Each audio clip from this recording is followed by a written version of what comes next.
न काम कर्म बीजानाम यस्य चेतसी समवाहा वासुदैव कैव निलय सवय भागवतोत्तमम. हा 50वा श्लोक आहे. पण या श्लोकाचं चिंतन करण्यापूर्वी आपल्याला एक विचार करायचा आहे. शुकमणी परीक्षिती राजाला सांगत असताना म्हणतात, बाबा रे परीक्षिती, जो कोणी भक्त काम आणि मन आपल्या मनाच्या द्वारे काम आणि कर्म यांचा बीजाचा नाश करील, निर्माण व्हायच्या अगोदरच संपून टाकील, तो 1 नंबरचा भक्त आहे. तो स्वतः देव आहे आणि भक्तातला सर्वात उत्तम आहे. आपल्या भाषेमध्ये अर्थ सांगायचा म्हटलं तर, ज्यानं काम संपवला, ज्यानं मन ताब्यात ठेवलं, तो सर्वोत्तम भक्त आहे. त्या भक्ताला कुठंही दुसरा निर्विवाद जोड नाही. या श्लोकाच्या अर्थाकडे आपण वळालो. जाता जाता आपल्याला थोडा परिहार द्यायचा आहे. भव्य दिव्य असणारा अखंड हरिनाम सप्ताह 14 दिवसाचा आहे. परमेश्वराच्या चिंतनामध्ये आपण सर्वजण घडून गेलेलो आहोत. आणि भगवत चिंतन परमेश्वराचं चिंतन आपल्याला नेमकं काय करायचंय, परमेश्वराचं चिंतन करण्याच्या पाठीमागचा आपला हेतू काय आहे, हे पण आपल्याला थोडं जाणून घ्यावं लागणार आहे. कारण या दुसऱ्या दिवसाच्या निमित्तानं आज या ठिकाणी फार मोठं व्यासपीठ निर्माण करणारे आपले बाबा स्वामीजी यांचे फार मोठे उपकार महाराज आपल्यावर आहेत. जाणीवपूर्वक मला एक शब्द वापरायचा आहे. एक वेगळा विषय थोडासा मी हाताळणार आहे. मनाचा निग्रह, मनाचा संयम झाल्याशिवाय कुठलीही गोष्ट या जगात अशक्य आहे, याविषयी आपल्याला बोलायचं आहे. खूप ग्रंथ पाठ केले महाराज, आपण खूप ओव्या पाठ केल्या, खूप ज्ञान मिळवलं. वेदासारखे ग्रंथ आम्ही शाही शास्त्र पाठ केले, पण फक्त आम्ही महाराज पाठच केले. त्याची अनुभूती आजपर्यंत तरी आम्हाला आलेली नाही. आणि त्याची जर अनुभूती आम्हाला आली असती तर आम्ही संसारात अडकून बसलो नसतो. हा सिद्धांत आहे. कळलेला माणूस अडकतो कशाला, हे आम्ही कळण्याचं नाटक करतो महाराज. आम्ही मानवानं काय केलं, आम्हाला भगवत भक्ती कळाली, आम्हाला भागवत धर्म कळाला, हे आम्ही फक्त नाटकच करतोय. खरी जर भगवत भक्ती आम्हाला कळाली असती तर आज तागायत संसार करण्याची वेळ आमच्यावर आली नसती. आणि हा संसार करण्याची वेळ आमच्यावर यायचं कारण आम्हाला भक्ती कळलेली नाही. अनेकांच्या घाते ज्याची निवतील चित्ते, ते ओळखावे पापी निरवयासी शीघ्र कोपी. अरे ज्याला दुसऱ्याचं मन कळतं, दुसऱ्याचं अंतकरण कळतं, दुसऱ्याचा जीव हा माझा जीव आहे हे शास्त्र सांगतं. नव आम्ही सुद्धा म्हणतो महाराज की आपल्या जीवाहून लोकांचा जीव ओळखावा. आपण म्हणतो महाराज, आपल्या जीवाहून लोकांचा जीव ओळखावा म्हणतो, पण प्रत्यक्ष आचरण मात्र आमचं तसं नाही. दुसऱ्याचा काटा काढण्यासाठी आम्ही साऱ्याच्या पुढे असतो महाराज. म्हणजेच भगवत भक्ती आम्हाला कळली नाही, मनाचा संयम नाही आणि आमची कर्म चुकलेली आहेत. आमचं मनावर विजय प्राप्त आम्ही केलेला नाही. आणि म्हणून मला एक विचार करायचा आहे की खरोखरच मी योग्य दिशेनं चाललो आहे काय, माझी दिशा योग्य आहे काय, मनाचा संयम मी करतो आहे काय. भक्ताच्या लक्षणामध्ये सांगितलं दुसऱ्याचा जीव घेऊ नका. अनेकांच्या घाते दुसऱ्याचा घात करून ज्याला समाधान वाटतं तो भक्त होऊ शकत नाही. लक्षात राहू द्या. बऱ्याच वेळेस तुकाराम महाराज सांगतात, शुद्ध हे जेविता निवेतन मन, अल्पही इंधन बुडा लागे. शुद्ध शाकाहारी जेवण करताना आपल्याला किती साधी गोष्ट सांगितली आहे. शुद्ध हे जेविता निवेतन आणि मन आणि शरीर तृप्त होतं. शाकाहार खाल्ल्यानंतर मन तृप्त होतं, शरीर तृप्त होतं आणि सरपण सुद्धा थोडं लागतं. अल्पही इंधन बुडा लागे. थोड्या सरपणावर भागतं महाराज. पण आज आम्ही भगवत भक्त म्हणून घेणारे आम्ही भजन करणारे, पूजन करणारे, पारमार्थिक ग्रंथ ऐकणारे, या भरतखंडामध्ये जन्मलेलो, साधू संतांचा वारसा असलेलो आम्ही, या सत्संग आश्रमामध्ये येणारे आम्ही. पण आमच्यामध्ये आज सुद्धा आमचा मांसाहाराचा विषय कमी होत नाही. याचाच अर्थ मला सत्संग पूर्ण कळाला नाही. मग सत्संग जर मला कळला नाही तर मला भगवत भक्ती कळली नाही, आणि मला जर भगवत भक्ती कळली नसेल तर मला कधीही देव भेटणार नाही. हा सिद्धांत आहे. हे त्रिकाल ज्ञान सत्य आहे, त्रिवार सत्य आहे. म्हणून महाराज आम्हाला एक विचार करायचा आहे, खरंच आमची दिशा चुकलेली आहे आणि ही दिशा आम्हाला जागेवर आणायची आहे. मला आज थोडंसं आपल्या आहाराबद्दल बोलायचं आहे. युक्तीचा आहार, नीतीचा व्यवहार, वैराग्य ते सार तरावया. युक्तीचा आहार असावा, युक्तीचा आहार, मापाचा, व्यवस्थित, जे अन्न खाल्ल्यामुळं दुसऱ्याला त्रास होणार नाही आणि स्वतःलाही त्रास होणार नाही, हे अन्न आम्ही माणसानं खाणं महत्वाचं आहे. कारण माणूस म्हणून आम्ही जन्मलेलो आहे. आम्हाला धर्म आणि अधर्म कळतोय. उचित अनुचित जाणे धर्मनीती, उचित अनुचित जाणे धर्मनीती, दृढ भाव भक्ती मानवतो. ज्याला वाईट कळतं, ज्याला चांगलं वाईट कळतं, ज्याला नीट वागायला येतं त्याला माणूस म्हणतात. आणि ज्याला आई कळत नाही, ज्याला नातं गोतं कळत नाही, ज्याला इतराचा जीव कळत नाही, तर तो माणूसच नाही, तो राक्षस आहे. म्हणजे त्याचं मन त्याच्या ताब्यामध्ये नाही, आणि मन जर ताब्यामध्ये नसेल तर भक्त म्हणण्याचा नैतिक अधिकार मला उरत नाही. मग या श्लोकाप्रमाणे माझं आचरण होत नाही, या श्लोकाप्रमाणे आचरण न झाल्यामुळं माझा उद्धार होऊ शकत नाही. परीक्षिती राजा 7 दिवसात उद्धार झाला. आम्ही 7,000 म्हणजे 700 वर्ष म्हणण्यापेक्षा मी 7 वेळा पारायण केलं या भागवताचं. परीक्षितीनं एकदा भागवत ऐकला, परीक्षितीचा उद्धार झाला. मी 7 वेळ पारायण केलं, पण माझ्या गुणात अजून काडीचाही बदल झालेला नाही. काय त्या पारायणाला अर्थ राहिला मला सांगा. आम्ही फक्त पारायण करतो, आम्ही आचरण करत नाही. आणि पारायण करणारी विद्वान मंडळी या जगामध्ये खूप आहेत महाराज, कमी नाही कुणाला. शब्द ज्ञानी एक, आपापल्या मते सांगती वेदांत भिन्न व्हावे. अतिबुद्धिमान एक पाटी माणसं आहेत, एक पाटी माणसं आहेत, मुखोद्गत श्लोक आहेत, सारे वेद पाठ आहेत, शास्त्र पाठ आहेत, शास्त्रीय पदवी घेतलेल्या आहेत, पंडित पदवी घेतलेल्या आहेत, अनेक पदवी आहेत, पण त्यातला अनुभव नाही महाराज. पोती पडी पडी जग में पंडित हुआ न कोई, 2.5 अक्षर प्रेम का पडे सो पंडित होई. ज्याला प्रेमाची 2.5 अक्षर कळाली तो पंडित झाला महाराज. संस्कृत श्लोक पाठ करणारा महाराज नाही, त्या श्लोकाप्रमाणे वागणारा भक्त आहे, त्याप्रमाणे वागणारा महाराज आहे. बोले तैसा चाले त्याची वंदावी पाऊले. मला एक प्रश्न निर्माण होतो महाराज, 100 ग्रंथ पाठ करणं श्रेष्ठ का एक आचरण श्रेष्ठ हो? एक आचरण श्रेष्ठ. 100 कीर्तन करणं श्रेष्ठ का एका अभंगाप्रमाणे वागणं श्रेष्ठ? 100 कीर्तनावर बोलण्यापेक्षा, 100 अभंगावर बोलण्यापेक्षा एका अभंगाप्रमाणे जरी मी माझं वर्तन केलं ना, मला 100% मोक्ष मिळाला पाहिजे. नाही, विसरून गेलो महाराज. आज आमच्यामध्ये सुद्धा असूया निर्माण झाली, आसक्ती निर्माण झाली. आमचं मन आपुलेची मन करी आपणा बंधन. माझंच मन मला बंधन करू लागलं.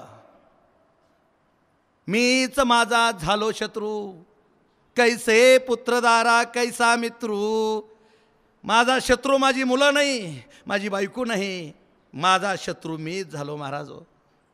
मला सुटत नाही, खायचं सुटत नाही, प्यायचं सुटत नाही, आणि सत्संगाला आल्याशिवाय राहत नाही. तुकाराम महाराज एक प्रमाण आहे, पाप गेल्याची काय खूण, नाही पालटले अवगुण. आम्ही खूप सत्संग करतोय, अनेक कीर्तन करतोय, अनेक प्रवचन करतोय, अनेक ठिकाणी देवाला जातोय, पण गुणामध्ये मात्र पालट नसेल तर मी केलेला परमार्थ हा निष्फळ आहे. बऱ्याच वेळी सांगत असतो. एक कारले, एक शेजारी चारिधाम करायला निघाली. दुसरी सहज म्हणते, अगं कुठं निघालात? तर म्हणले चारिधाम करायला चालले. म्हणले माझं एक काम कराल? म्हणले काय? हे माझं कारलं तेवढं म्हणले चारिधाम करून आणा. हा म्हणले उगाच तुम्हाला काय करायचं, मी आल्यावर तुम्हाला 200 रुपये देते. ठीक आहे, 200 रुपयाशी मतलब काय करायचं? साऱ्या देवावर पाया पडून आणा. ठीक आहे, 200 रुपयाशी मतलब. चारधाम करायला निघून गेली. कारलं घेतलं. ह्या देवावर त्या देवावर का 200 रुपये बाई प्रामाणिक होती, एक सुद्धा देव चुकवला नाही. कारल्याला हळद कुकू व्हायचं. कारलं देवाच्या जसं आपण करतो तसं ते कारलं देवाच्या पाया पडायचं, पिशवीत टाकायचं आणि दुसऱ्या देवाला जायचं. चारी धाम महाराज पूर्ण झाले 8 दिवसात. आता पहिलं वेगळं होतं, आता माणूस वेगामध्ये येतोय. विमान आहेत, हेलिकॉप्टर आहेत, रेल्वे आहेत, एसट्या आहेत, दळणवळणाची साधनं आहेत. 8 दिवसामध्ये चारिधाम पूर्ण झाले. ते मातामाऊली घरी आले. ही शेजारी पळतच गेली. म्हणले बाई माझं कारलं आणलं? हो म्हणले आणलं. की दर 200 आणि ते माझं कारलं घेतलं. घरी आली, व्यवस्थित धुतलं, खसखस धुतलं, चिरलं, भाजी केली. पहिल्यापेक्षा कडू झाली. अहो मी तीर्थाला जातो, पण माझ्यामध्ये, माझ्या अंतर्यामीमध्ये, माझ्या गुणामध्ये जर बदल होत नसेल तर मी तीर्थ केल्याचा उपयोग काय? बऱ्याच मी कीर्तनामध्ये प्रवचनामध्ये बोललो. पितृसेवा पुण्य लाधला निधान, ब्रह्म सनातन अंग संगे. पंढरीचा पांडुरंग परमात्मा हा कुणासाठी आला? पुंडलिकासाठी आला महाराज. की ज्या पुंडलिकानं आई वडिलाची भक्ती केली. आज आम्ही गृहस्थाश्रमी आहोत, पण आम्हाला आई वडिलाची भक्ती करणं होत नाही. भगवत भक्ती फार वेगळी आहे. मातृदेव भव म्हणून आम्ही ओरडतो. पितृदेव भव आणि गुरुर्देव भव.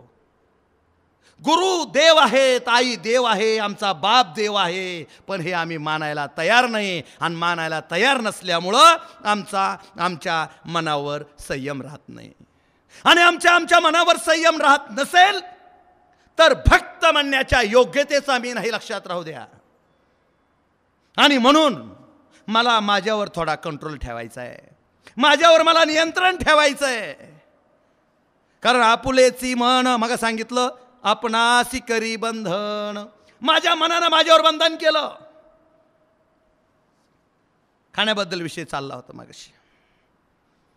जीवे जीव नेने पापी सारखाची, नळी दुजयाची कापू बैसे. अरे दुसऱ्याची हत्या करणारी माणसं आम्ही. आणि म्हणताना म्हणतो हे विश्वची माझे घर. म्हणतो आपण. चराचरामध्ये भगवंत आहे, प्रत्येक जीवामध्ये भगवंत आहे. प्राण्यामध्ये भगवंत नाही का? गायीमध्ये नाही का? आज आपल्याला त्या योगीची गरज आहे. आदित्यनाथ योगीची गरज आहे. मला सांगा, गायत्री विकोणी पोटजे पाळिती, तया होय गती यमलोका. आम्ही भक्त म्हणून घेतो, पण आमची गाय आम्ही कसाबाला दिल्याशिवाय राहत नाही. मी पाठीमागच्या एकदा प्रवचनामध्ये बोलून गेलो होतो. आपल्या देशातून 21 लाख टन गाईचं मांस विकायला बाहेर जातं. ज्या भारत देशामध्ये जन्मलो, ज्या भारत देशामध्ये आम्ही स्वतःच्या गाईला आई म्हणून विचार करतो, गाईमध्ये आणि आईमध्ये बदल मानत नाही, असे आम्ही या भारतवर्षामध्ये जन्मलेली माणसं आहोत. पण तरी सुद्धा गाईला कसाबाला विकतो. मला महाराज सांगा, याच्यापेक्षा पाप ते काय? आणि गण लावून विकतो, माळा घालून विकतो. बाजारात जावा. अहो आम्ही परमार्थाचं पाक वाटोळं केलं. देवधर्म सांदी पडले सकळ, विषयी गोंधळ गाजतसे. मग ज्या भारत देशातून 21 लाख टन गाईचं माऊन जातं, त्या भारतामध्ये दुष्काळ का पडू नये? तुम्ही म्हणाल आम्ही कापतो का? आम्ही कापत नाही, पण जेने केले पाप दिले अनुमोदन, दोघासी पतन सारखेची. ज्यानं पाप केलं, ज्यानं कापली आणि ज्यानं इकली, दोघाला पाप समान. विसरलो प्राण्याची भूत दया गाई पशूंचे पाळण, ताणलेल्या जीवन वना माझी. विसरलो महाराज आम्ही. खडी साखर थोडी. आम्ही विसरलो, आमचं आचरण विसरलो, आमचा धर्म विसरलो, आमचा भागवत धर्म आम्ही विसरून गेलो महाराज. वागण्याचं ताळतंत्र राहिलं नाही, शुद्ध आचरण राहिलं नाही. आणि शुद्धचारी आहे संताचे पूजन, नाही धनवित्त लागतची. शुद्ध आचरण हे संताचं लक्षण आहे, संताचं पूजन आहे. पण आम्ही या स्वार्थी जगामध्ये आम्ही स्वतःला भक्त म्हणून घेतो महाराज, कीर्तनकार म्हणून घेतो, प्रवचनकार म्हणून घेतो, पण आमच्या मनातला काम जायला तयार नाही. तो कामू सर्वता जाये, जयाचे आत्म तोसी मनवाहे, तोची स्थित प्रज्ञ होये पुरुष जाणे. स्थित प्रज्ञ कुणाला म्हणावं की ज्यानं काम संपवला. ज्या या सभा मंडपामध्ये आज आपण गरजून ओरडतोय, ऐकतोय, हा सभा मंडप त्यागावर आधारलेला आहे महाराज, त्यागावर, भोगावर नाही. भोग भोगणारे महागच गेले, त्यांचं नाव कुठंच राहत नाही, 7-12वर सुद्धा राहत नाही, नव कुठंच राहत नाही. पण आज आपल्याला बाबांनी व्यासपीठ करून दिलं, हे मात्र अजरामर झालं. का हो? त्यागाशिवाय नाही घडत महाराज. जर हाच विचार आपल्यासारखाच जर बाबांनी केला असता पाठीमागं, तर ही सुद्धा विचार आपल्याला करणं महत्वाचं आहे. हे रोप लावलंय पण ते तेवढं ठेवायचं. बीजी फळाचा भरवसा. बीज शुद्ध असेल तर पुढे शुद्ध होणार आहे, हे मान्य आहे. पण जतन सिंचना सारिखा. पण लय शुद्ध बीज आहे, टायमाला पाणी नाही दिलं, त्याच्यावर रोग पडला, त्याला संगत लागली, तर ते चांगलं बी सुद्धा बिघडू शकतं. म्हणून हे लावलेलं रोप आम्हाला पूर्णत्वाला न्यायचंय, शेवटपर्यंत न्यायचंय.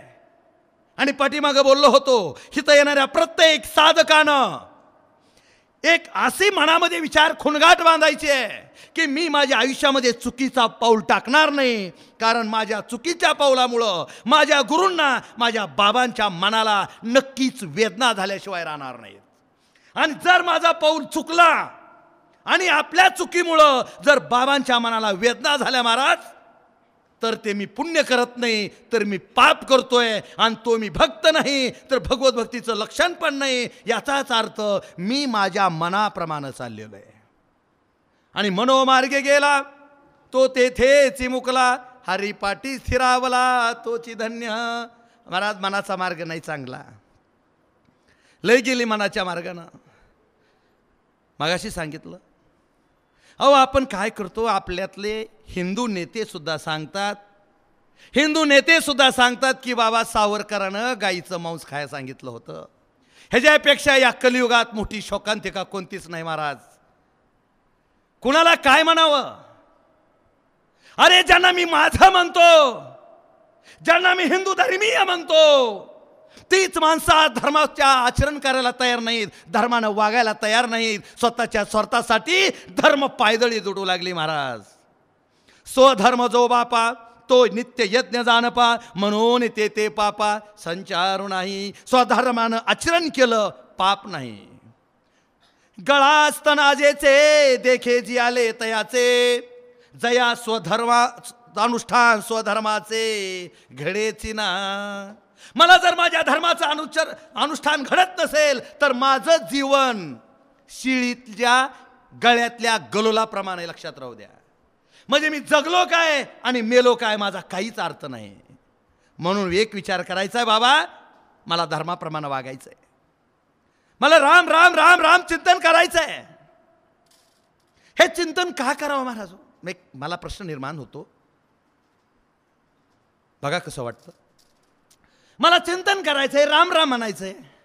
बरं, मी राम राम राम म्हणलो कशासाठी? मोक्ष मिळावा म्हणून, मुक्ती मिळावी म्हणून, माझी जन्ममृत्यूची शंकाला मिळावी म्हणून, संपावी म्हणून, मला धन मिळावं म्हणून, माझा मान सन्मान वाढावा म्हणून, माझा जीवात्मा आणि माझा परमात्मा एकरूप व्हावा म्हणून, प्रकृती आणि पुरुषाचं मिलन व्हावं म्हणून मी राम राम राम का म्हणायचंय? ह्याला एकमेव दृष्टी, मला राम व्हायचंय. राम म्हणता रामची होईजे, पदी बैसोनी पदवी घ्यायचे. मी राम म्हणलं की राम होतं, कृष्ण म्हणलं की कृष्ण होतं. बरं, मी राम राम राम म्हणलो आणि राम झालो, काय करायचं पुन्हा? राम झाल्यावर काय करायचं? राहून बी राहिला नाही. गमतीचा विषय बरं का. मी राम राम चिंतन केलं, मला रामरूप प्राप्त झालं. मी कृष्ण कृष्ण म्हणलो आणि मला कृष्णरूप प्राप्त झालं आणि 100% होतं. स्मरण में मन लाइए जैसे किट भिरंग, कबीरा बिसरे आपको हो जावे ते ही रंग. मी राम झालो, काय करायचं? रामानं काय केलं तसंच करायचं. रामानं काय केलं? एक वाणी, एक वचनी, एक पत्नी, सत्यवचनी, मितभाषणी. पण त्याचप्रमाणे अनेक गोष्टी रामानं धर्माच्या संस्थापनाच्या गोष्टी केल्या. यदा यदा हि धर्मस्य ग्लानिर्भवति भारत अभ्युत्थानं धर्मस्य तदात्मानं सृजाम्यहं परित्राणाय साधूनां विनाशाय च दुष्कृतां धर्म संस्थापनार्थाय संभवामी युगे युगे. रामाला काय करावं लागतं? राम का जन्माला येतो? पाप वाढल्यानंतर येतो. राम जन्माला काय येतो? अत्याचार वाढल्यानंतर, धर्म बुडू लागल्यानंतर. आणि मी राम राम म्हणतोय म्हणजे मी राम होणार. मग राम झाल्याच्या पुढं रामासारखी कर्तव्य करण्यापेक्षा आता जर मी रामाची कर्तव्य केली तर, जसा राम होता मी तसा वागलो तर कशाला वाट पाहिजे त्या रामाची? काय मागो कवनासी जासी मागे तो मज पासी. कुणाला मागायला जायचं? अरे ज्याला मागायचं आहे तो तर माझ्याजवळ आहे. राम माझ्याजवळ आहे. मग का रामाची वाट पाहायची? अधर्म घडतोय माझ्या समोर, आमच्या भारत देशामध्ये, माझ्या जवळ गावामध्ये गोरगरिबावर अन्याय घडतोय आणि मी जर उघड्या डोळ्यानं बघत असेल तर माझ्यात रामाचं लक्षण नाही, माझ्यात रावणाचं लक्षण आहे. लक्षात राहू द्या. कारण शूर तो तयासीच बोलजे जाना, शूर तो तयासीच बोलिजे जाना, पाठीसी घालोनी राखे दिना. जो गरीबाला त्याच्यावर अन्याय होतोय, त्याच्यावर अत्याचार होतोय, त्याला पाठीला घालून जो पुढं चालतो त्याला राम म्हणायचंय. प्रपंच कुणालाही कळतो महाराज. जनावराला कळतो, पशूंना कळतो, पक्ष्यांना कळतो. बऱ्याच वेळेस सांगतो आपल्यापेक्षा उंदराची पेव लय मोठी ती. उंदराला सुद्धा प्रपंच कळतो. पण मी माणूस म्हणून जन्माला आलो, मला माणसासारखं वागायचंय. परश्री ते माता म्हणता मन लाजविते चित्ता. आम्ही पाटावर बसून म्हणतो परश्री मजर कुमाई समान वमना हुनी धन नीचमानी. महाराज पाटावर बसून बोलायचं सोपं आहे, पण परश्री ते माता म्हणता मन लाजविते चित्ता. पण मन माझं लाजवताय नाही रे, तू अंतकरणापासून म्हणत नाही. महाराज वैराग्य धारण करायचं सोपं नाही, मनावर नियंत्रण ठेवायचं सोपं नाही, काम आखळायचं सोपं नाही. आपण सहज म्हणतो इंद्रा पडली भगे, चंद्र झाला काळा, नारद चुकला चाळा भजनाचा. सोपं नाही महाराज. पण तरी सुद्धा प्रयत्नानं सारं साध्य होतं. असाध्य ते साधे करिता सायास, कारण अभ्यास तुका म्हणे. किंवा दोरा चिरा कांपे पडता कांचनी, अभ्यासे सेवनी विष पडे. प्रयत्ने कण रगडिता वाळूचे तेल हिगळे, केल्याने होत आहे रे आधी केलेची पाहिजे. प्रयत्नांती परमेश्वर होतय. प्रयत्न केला पाहिजे, निष्ठेनं केला पाहिजे. निष्ठावंत भाव हा भक्ताचा स्वधर्म, निर्धार हे वर्म चुकवणे दी.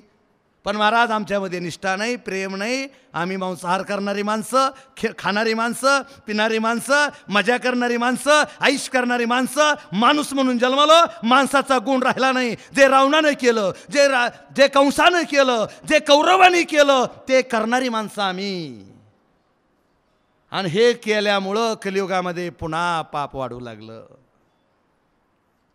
पुन्हा ही भारतभूमी ओझ्यानं वाकून गेली महाराज. म्हणून आम्हाला विचार करायचा, हे परमेश्वरा, की ह्या भारतामध्ये आज अन्याय वाढलेला आहे. मी सुद्धा खारीच्या रूपानं का असेना मी ह्यात सहभागी होईल. बाबा नेहमी सांगतात आपल्यावर देशाचं ऋण आहे, धर्माचं ऋण आहे. देशाचं आहे, धर्माचं आहे आणि समाजाचं ऋण आहे, साधू संतांचंच ऋण आहे. अनादी कालापासून विचार करा. ज्या टायमाला शकाचं राज्य होतं, हुणाचं होतं, इंग्रजांचं होतं, इस्लामाचं राज्य होतं, तरी सुद्धा या साधू संतांची भूमिका इतकी कणखर राहिलेली आहे. आणि म्हणून वेद आपल्यापर्यंत पोचले, धर्म आपल्यापर्यंत पोचला, ग्रंथ आपल्यापर्यंत पोचले. ते जर आपल्यासारखे घाबरले असते आणि घरात बसले असते तर अशी आश्रम, असे मठ, आमचा धर्म नामनिषेध झाला असता. पण मी धर्मासाठी काय करतो हे सर्वात महत्वाचं आहे. मी माझ्या घराच्या बाहेर येत नाही महाराज.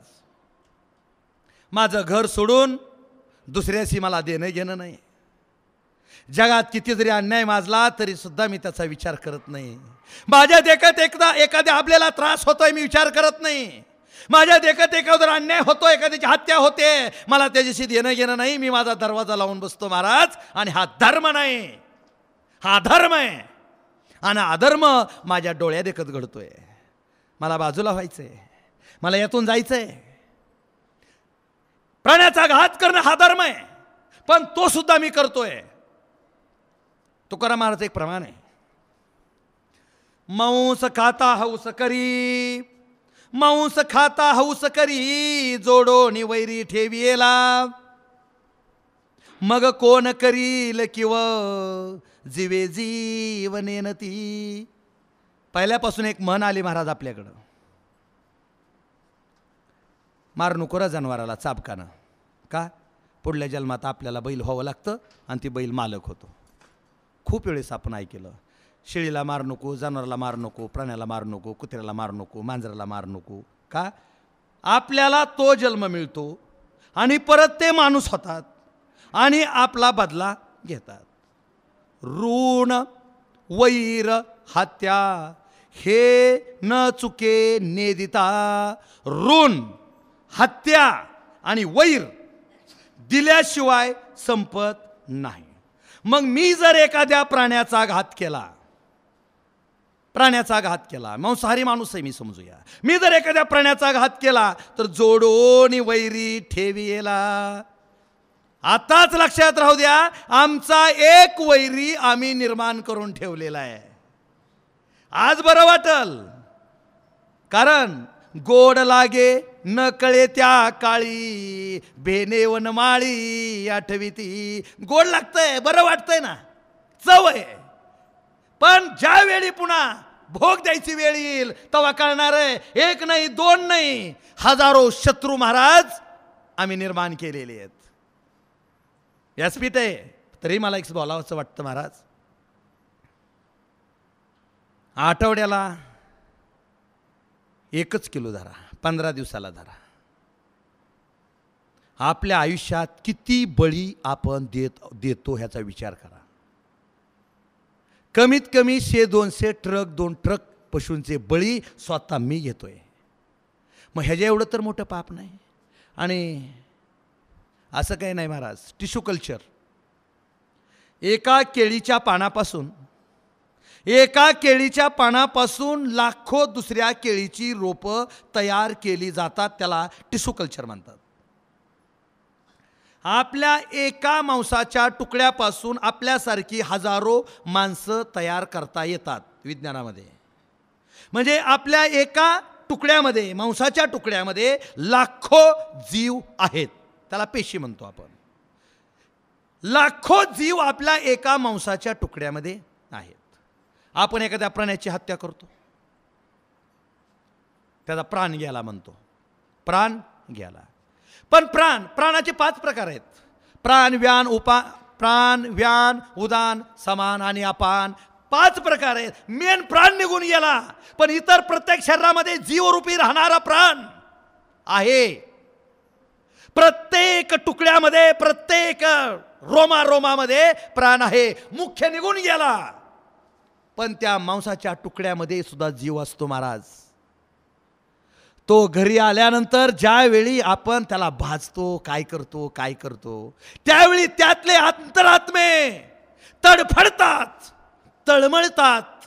आणि तीच तळमळ, तोच तडफड आपल्या शरीरामध्ये पोचते महाराज.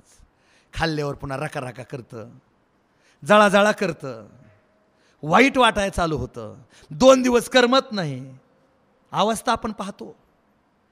हे काय घडतं? एखादं मंदिर आहे, पवित्र वाटतं महाराज आपल्याला, पण एखाद्या खाटीखान्यामध्ये, स्मशानभूमीमध्ये नाही पवित्र वाटत. ज्या ठिकाणी असा कुठला तरी पशूंचा बली दिला जातो त्या ठिकाणचं वातावरण बघा, भयान आणि उद्ध्वस्त वाटतं. का हो? मंदिरामध्येच पवित्र वाटतं आणि खाटीखान्यामध्ये उद्ध्वस्त का वाटतं? कितीही रंगवलेला असू द्या, त्याला उद्ध्वस्त वाटायचं कारण हे काय महाराज, की त्या ठिकाणी अनेक अंतरात्मे फिरतायत, अनेक अतृप्त आत्मे फिरतायत, अनेक जीव त्या ठिकाणी क्रोधित अवस्थेमध्ये, करुणामय अवस्थेमध्ये इकडे तिकडे फिरतायत आणि म्हणून त्या ठिकाणचं वातावरण उद्ध्वस्त आणि उद्ध्वस्त वाटतं. तरी सुद्धा माणूस इतकं परिस्थिती विचित्र असताना मांसाहाराकडे वळतो. मी त्या ह्याच्यामध्ये म्हटलो होतो पहा, त्या डोळ्यामध्ये बरेच जण सांगतात महाराजाला माळ असली म्हणजे बाद झालं, प्यायला काय हरकत नाही. बरीच माणसं आहेत, आमची कीर्तनकार मंडळी आहेत, प्रवचनकार मंडळी आहेत, भजनेवाले आहेत, टाळकरी आहेत, माळकरी आहेत, प्यायला काय हरकत नाही. पंचमहापातकामधला एक पातक सुरापान म्हणजे दारू पिणं. साऱ्यात पापापेक्षा वाईट पाप असेल तर दारू पिणं हे पाप आहे. हे पहिल्यांदा शास्त्राचा आधार घेऊन सांगतो. दुसरा आधार रामायण. मला माणसं सांगतात गुरुजी रामायणामध्ये नाही का त्या सुग्रीवांच्या मधुबनामध्ये लोक दारू पिली, ते वानर भक्त, वानर रामसेवक, रामदूत. पण जाता जाता सांगत असतो बाबा रे, जी वानर दारू पिली ती तिथंच अडकून बसली, रामापर्यंत पोचली नाही. ती दारुड्यासुद्धा बघा घरापर्यंत सुद्धा येत नाही, वाटातच अडकून बसतो, तर देवापर्यंत कधी पोचणार? विसरलो महाराज आम्ही. पिंडाच्या पाळणे धावती विकार, आहे दावेदार मज माझी. अरे पिंडाचं पाळण, या शरीरामध्ये शरीराचं प्रेम, शरीराचं वात्सल्य आम्हाला छान वाटतं महाराज, पण ह्याच्यामध्ये रोग आहेत. या पिंडाच्या पाळण्यामध्ये रोग होतात. आमच्यामध्ये त्याग राहिला नाही, आमच्यामध्ये भोगवादी संस्कृती निर्माण झाली. आणि त्यागे घडे भोग, भोगे घडे त्याग, त्यागे अंगा येती भोग. अगोदर काय होतं, आम्हाला खाण्यामुळं आम्हाला भोग भोगावे लागतात आणि भोग भोगण्यामुळं त्याग करावा लागतो.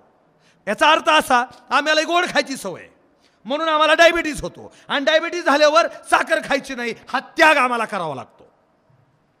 यातून बाजूला जायचंय, आत्मसंयम करायचंय. काम हा विषय वाईट आहे महाराज. मी म्हणणारी थकली, विश्वामित्र असू द्या, कुणी असू द्या, पण तरी सुद्धा मी माझ्या मनावर कंट्रोल ठेवणं महत्वाचं आहे. मनावर नाही झाला किमान शरीरावर तरी आपण ताबा ठेवू शकतो, पण आम्ही शरीरावर सुद्धा ताबा ठेवायला तयार नाही.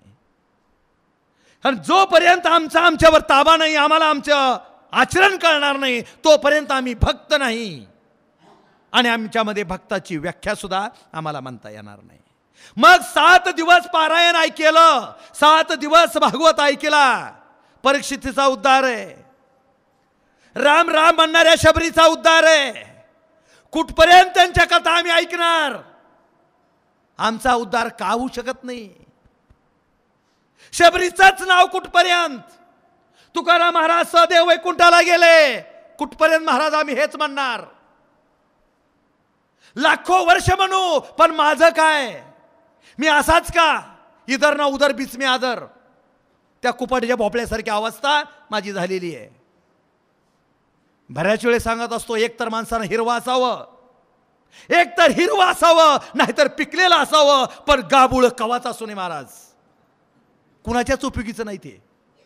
राजा रावणासारखी विरोध भक्ती परवडली, रामाला अवतार घ्यावा लागला.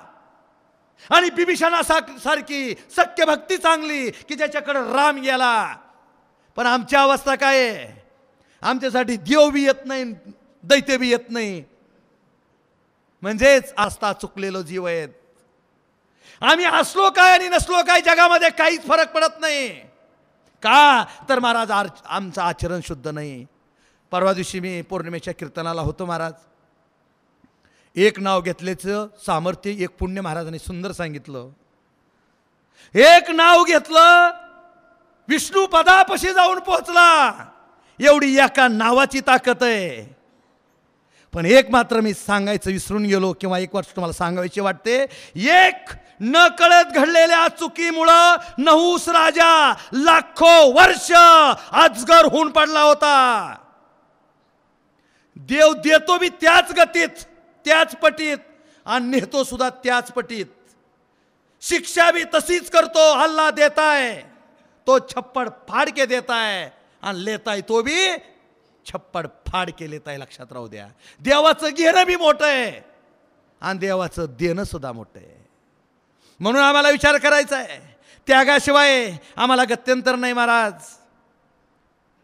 कोणालाही वाटतं खावं प्यावं, मजा करावी, ऐश करावी, पण त्यागाशिवाय आमचा धर्म, आमची संस्कृती पुढे जाऊ शकत नाही. इथं आपण आज जमतो. खूप सुंदर कार्यक्रम होतात. आपला पूर्ण परिसर आज नवे सारा महाराष्ट्र आज बाबांच्या पुढे झुकतोय. नम्रता आहे, भाव आहे, श्रद्धा आहे, प्रेम आहे. काय त्याच्या पाठीमागे काहीतरी करावं लागेल असेल नाही हो महाराज. आपल्याला रामराम सुद्धा नीट कोण करीत नाही. लय झालं तर ताट बघते, सरडवणी डुलं जाते तिकडं तिकडं करून. काय नाही, 2 आवा 2 बोवा 2 जावा. आमचा महाराजाचा कवा मेळ बसला नाही. 2 बसण्याकऱ्याचा मेळ बसत नाही, 2 जावाचा बसत नाही. काय नाही आमचं काही खरं नाही. पण नतमस्तक आज सारा महाराष्ट्र होतोय, भारत खंड होतोय. काय कारण आहे? साधना आहे, मनावरचा ताबा आहे, मनाचा संयम आहे, काम विषयाचा त्याग आहे. त्याशिवाय हे घडू शकत नाही. सहज एकदा चर्चेमध्ये झालेला विषय, बाबांचं आगमन या आपल्या भागामध्ये सहज विषय. आत्मसंयमाशिवाय, मनोनिग्रहाशिवाय हे साध्य होऊ शकत नाही. याबद्दल मला तुम्हाला थोडं बोलायचं आहे. भगवत भक्ती साध्य करायची असेल तर आत्मसंयम, मनोनिग्रह आणि जितेंद्रिय याच्या गोष्टीची गरज आहे. धर्म संरक्षणाचा, धर्म रक्षणाचा वसा घेतलेले बाबा भारत भ्रमण केलं. भारत भ्रमण करताना कुठं बऱ्याच श्रीशैल्य पर्वतामध्ये वनराज वाघाला सामोरं जावं लागलं. अनेक कथा आहेत. काही ठिकाणी अंगावर सर्प बसलेले आहेत. शहापूरच्या ठिकाणी अशा काही कथा आहेत. पण मला बाबांचं या ठिकाणचं आगमन सांगायचं आहे. आत्मसंयमाबद्दल बोलायचं आहे, मनोनिग्रहाबद्दल बोलायचं आहे. 10-12 वर्ष भारत भ्रमण केलं आणि लक्षात आलं की भूवैकुंठ, पंढरीचं भूवैकुंठ पंढरपूर जेव्हा नव्हते चराचर तेव्हा होते पंढरपूर. या पंढरपूरला जावं, त्या ठिकाणी असणाऱ्या भगवत भक्तांची भेट घ्यावी, हा पांडुरंग डोळे भरून पाहावा, असा विचार बाबांच्या मनामध्ये आला. बाबा दशमीला एका बेळगाववरून पोचले. दशमीला पोचले, पांडुरंगाचं दर्शन घेतलं. ती सावळी मूर्ती ध्यानामध्ये ठेवली. याच मूर्तीनं आज ज्ञानेश्वर, तुकाराम, सावतामाळी या महाराष्ट्र भूमीमधले अनेक संत, या संताला वेड लावणारी हीच पांडुरंगाची मूर्ती बाबांनी डोळे भरून पाहिली. मूर्ती पाहिली, दर्शन घेतलं, मन तृप्त झालं. मंदिराच्या गाभाऱ्या बाहेर आले. इकडं तिकडं सारी देव केले, आंघोळ केले, सारं आपण जे भागवत धर्मामध्ये वारकरी जे नियम करतो ते पूर्ण झाले. पण महाराज इथपर्यंत याचं सोपं नव्हतं. संन्यासाचा वसा घेतलेला आहे. भिक्षा पात्र अवलंबणे, व्यर्थ जिने लाजिरवाने. संन्यास धर्माचा एक नियम आहे, मागायचं काहीही नाही, दिलं तरच खायचंय. आणि आपण काय मनकवडीत का? ह्या माणसाला भूक लागली का नाही कसं ओळखायचं? अवघड होऊन बसलो. बाबा आले पंढरपूरला, दशमीला आले. दर्शन घेतलं, पंक्ती चालू आहेत, अनेक कीर्तनकार चालू आहेत, टाळकरी आहेत, माळकरी आहेत, भजन चालू आहे, वाळवंटामध्ये सारं त्या ठिकाणी पूर्ण फुलून गेलेलं आहे, मोठमोठ्या पंक्ती चाललेल्या आहेत, अन्नदान चाललेलं आहे, अगदी पूर्ण पंढरीचं वातावरण द्वारकेसारखं झालेलं आहे, स्वर्गासारखं झालेलं आहे, भूवैकुंठासारखं झालेलं आहे. प्रत्येक जण तृप्त आहे, प्रत्येक जण समाधानी आहे. पण या गर्दीत बाबांना मात्र कुणीही जेवायला चला असं आमंत्रण दिलं नाही. रस्त्यानं फिरतायत, डोळे भरून पंढरपूर पाहतायत, समोर पंगत चालू आहे महाराज. मनात विचार येतोय, सकाळपासून मी काही खाल्लेलं नाही. सहज लक्ष जात आहे, पण प्रत्येक वारकरी आपल्याच नादात आहे. हातामध्ये विना असेल, टाळ असेल, पण त्यांच्याच नादामध्ये आहे. बाबाकडे कोणाचं लक्ष जाईना. दिवस गेला महाराज. अन्नाचा कण कुणीही आवर्जून बाबाकडे आणून दिला नाही दिला आणून. द्वादश दशमी घडली, पूर्ण दशमी झाली, संध्याकाळ झाली, पण तरी सुद्धा एवढ्या मोठ्या पंढरीमध्ये ज्या ठिकाणी 10-12 लाख लोकांचा अन्नदानाचा कार्यक्रम होतो, कुणी उपवासी राहत नाही. या आमच्या पंढरीच्या नगरीमध्ये बाबा मात्र एकटे उपवासी होते. चंद्रभागेच्या जवळच एक छोटं मंदिर पाहिलं. त्या मंदिरामध्ये बाबा थांबले. मंदिरामध्ये थांबले. काय असणारा दररोजचा प्रातिनिधिक, काय असणारा नियम धर्म, योगधारणा, साधना पूर्ण केल्या. सकाळ झाली. असू द्या, प्रत्येकजण देवाच्या नादात होतं, प्रत्येकजण समाधानी होतं, प्रत्येकजण तृप्त होतं. आज नाही, उद्या आपल्याला अन्न मिळेल, उद्या आपल्याला भोजन मिळेल का, देहाचा एवढा विचार नाही. कारण उदासीनाचा देह ब्रह्मरूप, जे उदासीन असतात त्याचा देह ब्रह्मरूप असतो महाराज. त्यांना काही वाटलं नाही दुसऱ्या दिवशी आपल्याला भोजन मिळेल, एवढी एक मनात इच्छा होती. पूर्ण पहाटे उठलं, ब्राह्मी मुहूर्तावर उठले, परत स्नान सांध्या वगैरे सारं झालं. दिवस उगवला, पुन्हा बाबा निघाले, इकडं तिकडे फिरले, पुन्हा पंढरपूर, पुन्हा पांडुरंगाचं दर्शन. एकादशीच्या नादात आमचे वारकरी मंडळी. एकादशी दिवशी सुद्धा बाबांना दिवसभर जेवण मिळलं नाही, भोजन मिळलं नाही. मग मात्र थोडासा विचार वाटू लागला, अरे ज्या पंढरीमध्ये लाखो लोक भोजनानं तृप्त होत आहेत, त्या ठिकाणी या संन्याशाला मात्र मागायचं तर नाही. ही आठमुठी आहे, मागितल्यानंतर कोण नाही म्हणणार नाही. आणि ही प्रथा आमच्या वारकऱ्यांना माहीत नाही. वारकऱ्याला वाटायचं काय नाही, आहेत महाराज, चाललेत, उभा राहिलेत, आपल्याला काय करायचं. नको बाबा, संन्यासले तापड असतात, काय म्हणलं म्हणजे कुणी काय बोलायला तयार नाही. 2 दिवस बाबांचे उपवासी गेले. तोही दिवस गेला. द्वादशी उजडली, 12-1 पंढरपुरात अन्नाचा कण मिळला नाही. बाबांनी विचार केला, आता बस, का जगाचं कल्याण करायचं आहे, धर्माचं संस्थापन करायचं आहे, आणि या पंढरीमध्ये जर माझ्यासारख्या संन्याशाला भोजनाची व्यवस्था होत नसेल तर इथं राहण्यात अर्थ नाही. आता मठ निर्माण केला आपल्यासाठी. ज्या पंढरीमध्ये 3 दिवस अन्नाचा एक कण मिळला नाही, तिथं आज आम्ही भोजन करून तृप्त होतो महाराज. ही बाबांची कृपा आहे. 2 दिवस, तिसरा दिवस उजाडला, 12-1चा टाइम झाला. विचार केला, नको, आता हे शक्य नाही, पंढरपुरात राहणं शक्य नाही. बाबा निघाले. कुठं जायचं माहीत नाही.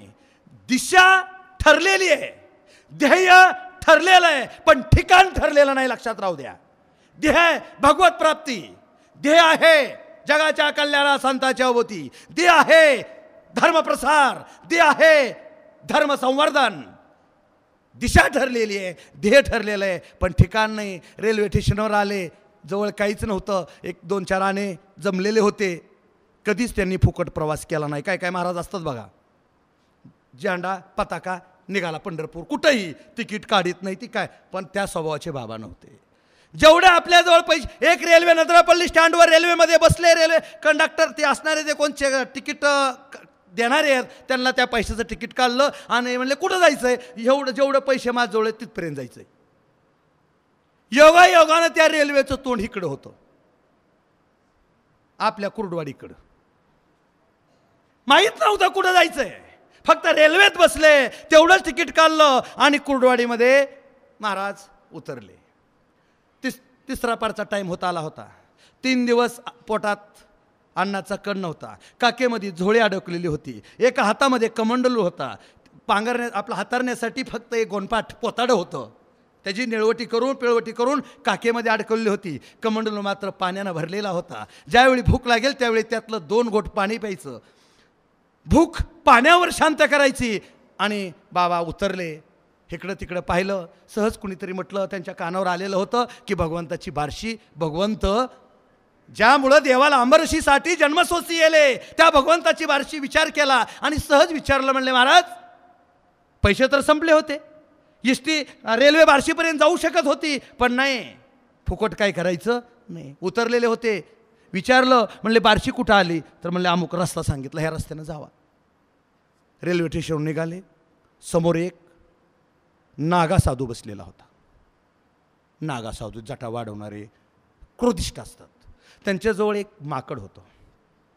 अनेक प्रकारच्या माकडाला त्यांनी काही शिकवलेलं होतं. साधी आपली पोतही टाकून एक छोटी त्यांनी झोपडी त्या स्टेशनपाशी केलेली होती. बाबांच्या डोक्यात विचार आला, 3 दिवस झाला आज अन्न नाही, तिसरा पारची वेळ होत आलेली आहे, किमान हा नागा साधू हा संन्यासी आहे, माझा आणि त्यांचे नियम एक आहेत, त्यांना माहिती आहे संन्यासी कुणापुढे हात पसरत नाही, किमान याच्याकडे गेल्यानंतर तरी माझी एक वेळची भूक मिटेल हो. हा विचार केला, जवळ गेले, पण तो संन्यासी नागा संन्यासी कडक होता, झाला होता. तू कोण, अजिबात थांग पत्ता लागू दिला नाही. तो आधी तू निघून जा, येडवाकडं अपशब्द तो नागा संन्यासी बाबाला बोलला. नाईलाज झाला. अरे ज्याला मी माझा म्हणावं तो सुद्धा आज माझा म्हणायला तयार नाही. आता करायचं काय?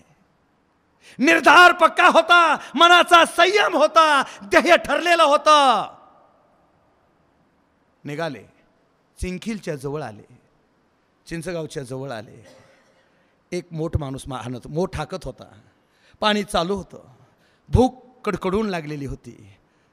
फक्त कुणीही जेवा म्हणायला तयार नव्हतं. पाणी प्याले, पोट भरून पाणी प्याले, आंघोळ केली. तीही माणसं आपापल्या नादात होते चिंचगावच्या जवळची. काय करावं काय नाही, काय कोणी विचार केला नाही, चौकशी केली नाही. बाबाने विचारलं, म्हणले हे जी टेकडी दिसली, ही जी उंच वाटा आहे काय आहे? म्हणले, तर म्हणले ही एक उंच टेकडी आहे.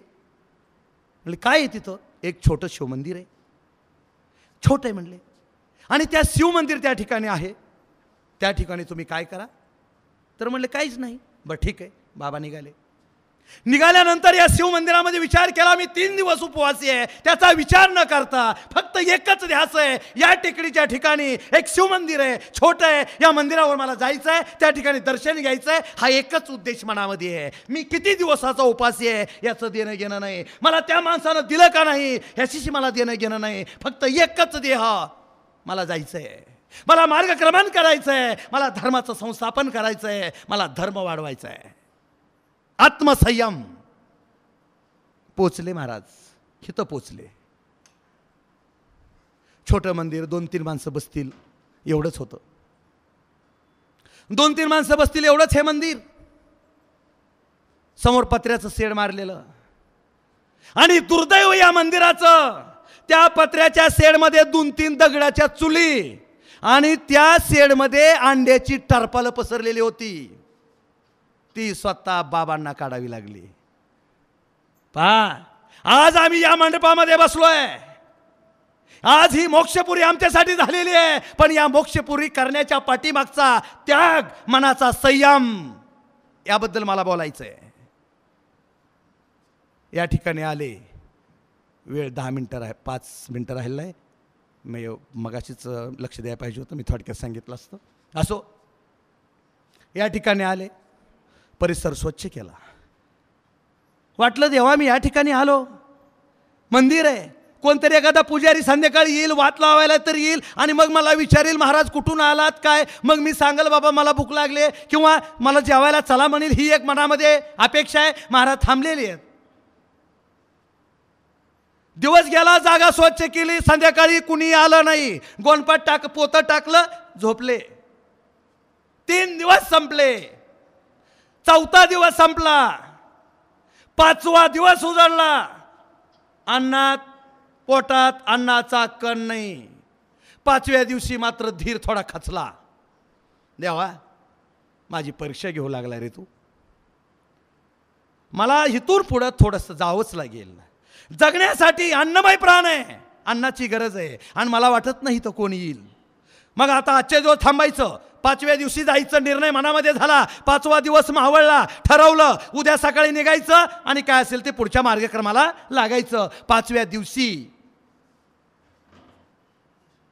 दृष्टांत झाला.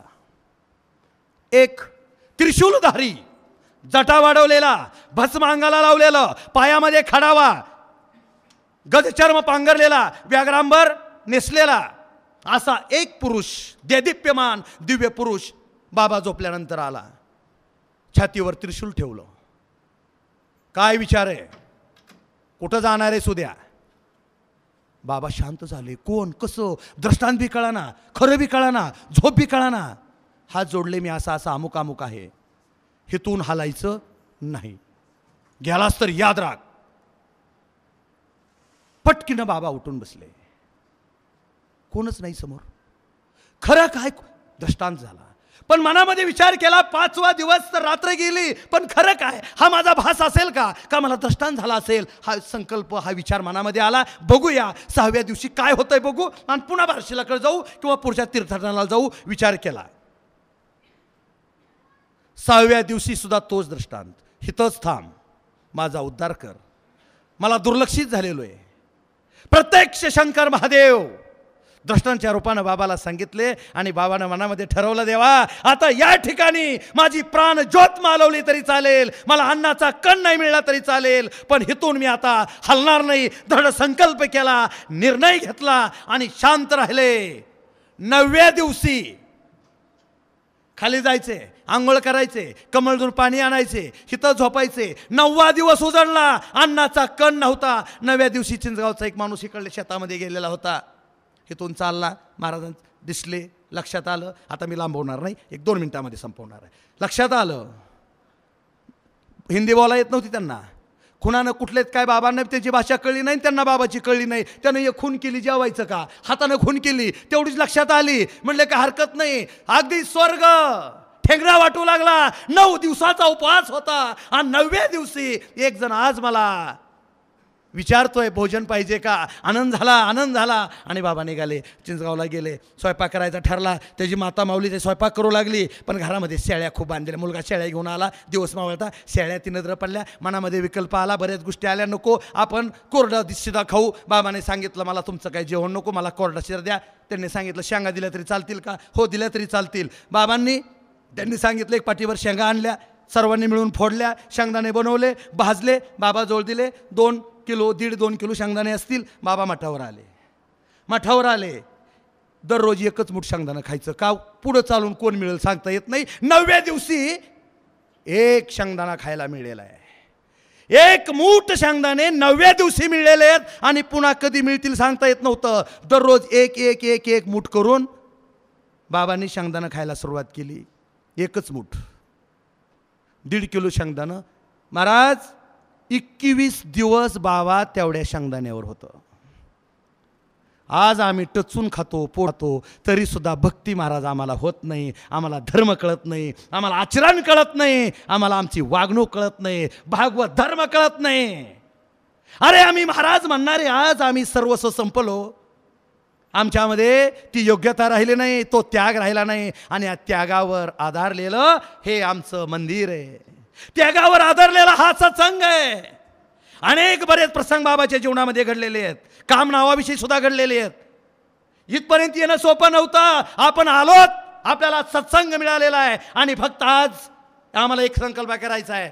1 मिनिट वेळ राहिलेला आहे, 2 मिनिटं वेळ राहिलेला आहे. एक संकल्प आपल्याला करायचा आहे. जी ज्योत, जो वेल बाबांनी लावलेली आहे, त्या वेलीला सुरकून तर विषय सोडून द्या, सुकायचा विषय सोडून द्या, त्या वेलीच्या एका पानाच्या पाकळीला सुद्धा कलंक लागता कामा नये. हा संकल्प आम्ही करायचा आहे. आणि ज्यांनी त्याग केलेला आहे, त्यागावर जी वास्तू, जी इमारत, जो हा अवाढव्य असणारा परमार्थ उभा राहिलेला आहे, त्या ठिकाणी मनात जर कोणी काही काळबेर आलं तर त्यागातून घडलेल्या वास्तूमध्ये, त्यागातून घडलेल्या परमार्थामध्ये भयान ताकद असते. आपल्या मनामध्ये जर विकल्प आला तर त्याचा सर्वस्वाचा नाश झाल्याशिवाय राहणार नाही. ही एक खुणगाठ मनाशी बांधा. आपण संकल्प करू आजपासून, इथून पुढं माझ्यामुळं या सत्संगाला काडीचा सुद्धा एक कुठलीही काडीचं सुद्धा गालबोट माझ्याकडून लागणार नाही, याची आपण दक्षता घेऊ. आणि दक्षता घेतली तर सत्संगाचा अर्थ कळाला, मनसंयमाचा कळाला, मनोनिग्रहाचा कळाला, आणि त्यालाच एक नंबरचं भक्त म्हणावं, त्याला एक नंबरचा साधक म्हणावं. अन्यथा आपण साधक नाही. म्हणून पुन्हा एकदा हा आपण संकल्प करू.